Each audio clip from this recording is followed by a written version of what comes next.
Contribution électorale consiste, c'est évident, à une contribution financière, mais aussi une contribution en termes de services rendus. Le gouvernement du Parti québécois, sous René Lévesque, avait adopté la première loi à cet effet-là visant à assainir les mœurs électorales.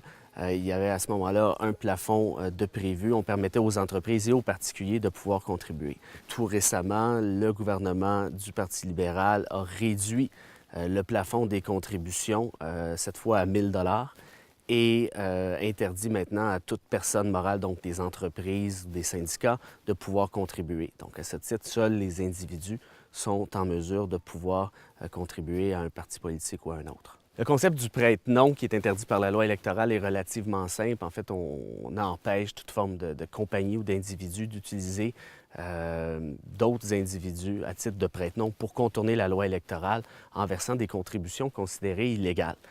Les sanctions sont plutôt sévères. On parle d'amendes qui peuvent varier de 5 000 à 20 000 dépendamment s'il s'agit d'une première offense ou d'une récidive.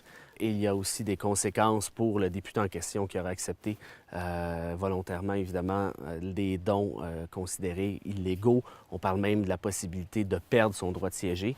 Et plus important encore, et c'est dans la nouvelle mouvance, des entreprises pourront perdre aussi leur droit, entre guillemets, de recevoir des contrats publics s'ils sont reconnus coupables en vertu de la loi.